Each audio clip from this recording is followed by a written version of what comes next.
दिल्ली को ट्रैफिक मुक्त बनाने के लिए लगातार सरकार काम कर रही है। रोजाना देखा जाता है कि दिल्ली की हर एक सड़क पर ट्रैफिक की भारी समस्या होती है और लोग रोजाना अपने सफर को ट्रैफिक में फंसकर ही पूरा करते हैं।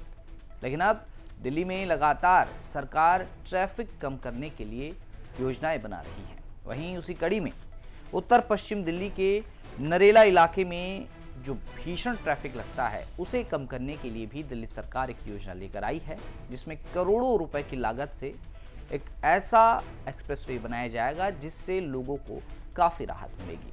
क्या है ये पूरी योजना, आज ट्रैफिक सिग्नल के इस एपिसोड में मैं आपको बताऊंगा। नमस्कार, आप देख रहे हैं दिल्ली तक, मैं हूं आपके साथ विजय नेगी। लगातार दिल्ली में ट्रैफिक की समस्या पर काम किया जा रहा है और दिल्ली के नरेला इलाके में भी रोजाना लगने वाले भीषण ट्रैफिक जाम से जल्द राहत मिलने की उम्मीद जताई जा रही है। दिल्ली सरकार के पीडब्ल्यूडी विभाग ने खेड़ा कला रेलवे फाटक पर एक बड़े इंफ्रास्ट्रक्चर प्रोजेक्ट की शुरुआत की है, जिससे इस क्षेत्र में यातायात व्यवस्था पूरी तरह से बदलने वाली है। पीडब्ल्यूडी द्वारा शुरू की गई इस परियोजना का जो असली मकसद है वो है नरेला और आसपास के क्षेत्रों में ट्रैफिक के दबाव को कम करना। लंबे समय से रेलवे फाटक बंद होने के कारण लोगों को घंटों तक जाम का सामना भी करना पड़ता था, जिससे लोगों को काफ़ी परेशानी होती थी और बताया जाता है कि यहाँ रोज़ 80 बार ट्रैफिक फाटक लगता है, जिस वजह से लोग काफ़ी देर तक ट्रैफिक में फंसे रहते हैं।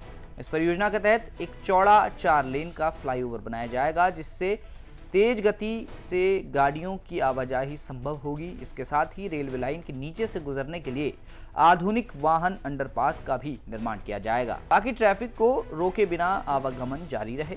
योजना में 2 समर्पित यू टर्न रैंप भी बनाए जाएंगे, जो गाड़ियों को बिना परेशानी के मोड़ने में मदद करेगी। इसके अलावा पैदल यात्रियों की सुरक्षा को ध्यान में रखते हुए मजबूत और सुरक्षित फुटपाथ भी बनाए जाएंगे। दिल्ली सरकार ने इस परियोजना के लिए 94 करोड़ रुपए का बजट आवंटित किया है और विभाग ने इस कार्य को पूरा करने के लिए 18 महीने का समय भी निर्धारित किया है और 18 महीने यानी 1.5 साल में इस काम को पूरा किया जाएगा। इससे आम जनता को काफ़ी फायदा होगा। आइए ये जानते हैं कि आम लोगों को इस फ्लाईओवर के बनने से क्या फायदा होगा। इस फ्लाईओवर और अंडरपास के बन जाने से नरेला और आसपास के इलाके की सूरत बदल जाएगी। ट्रैफिक का संचालन जो होगा वो सुचारू रूप से होगा और रेलवे फाटक बंद होने की वजह से लगने वाले लंबे जाम से भी राहत मिलेगी।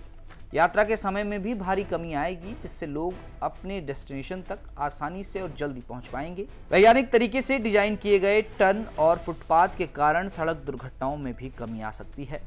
जाम में गाड़ियां खड़ी न रहने के कारण ईंधन की बचत होगी और वायु प्रदूषण भी कम होगा। इससे सीधा फायदा लोगों को होगा। नरेला और रोहिणी का जो इलाका है, यहाँ जाम की काफ़ी समस्या रहती है। आए दिन जब ट्रैफिक यहाँ से गुजरता है तो लोग वहाँ पूरी तरह फंसे रहते हैं। रेलवे फाटक की वजह से भी रोज़ यहाँ जाम लगता है। 80 बार रेलवे फाटक एक दिन में बंद होता है और आधे घंटे तक कई बार लोग ट्रैफिक जाम में फंसे रहते हैं। ऐसे में इस समस्या को गंभीरता से लेते हुए दिल्ली सरकार ने फैसला किया है कि यहाँ एक रेलवे अंडर ब्रिज और रेलवे ओवर ब्रिज बनाया जाएगा, जिसके लिए 94 करोड़ रुपए का बजट भी आवंटित किया गया है और इस काम को 1.5 साल में पूरा करने की उम्मीद जताई जा रही है। पीडब्ल्यूडी ने इसके लिए काम शुरू कर दिया है और विभाग लगातार इस प्रोजेक्ट पर निगरानी रखेगा। आपको बता दें कि 4 लेन चौड़ा फ्लाईओवर बनाया जाएगा, जिससे यात्रियों की यात्रा आसान और तेज गति से पूरी हो सकती है और दिल्ली में ट्रैफिक की समस्या को धीरे धीरे भी ख़त्म किया जा सकता है। लगातार ही देखा जा रहा है कि दिल्ली में जो ट्रैफिक की समस्या है उसे कम करने के लिए सरकार अनेकों कदम अपना रही है। कई सड़कों पर रेड लाइट हटा दी गई हैं, तो कई जगह यू टर्न बनाकर ट्रैफिक डाइवर्जन किया जा रहा है, ताकि लोग ट्रैफिक में बिना फंसे अपनी यात्रा को पूरा कर सके। और ये प्रोजेक्ट भी ट्रैफिक कम करने की इस मुहिम का एक हिस्सा है।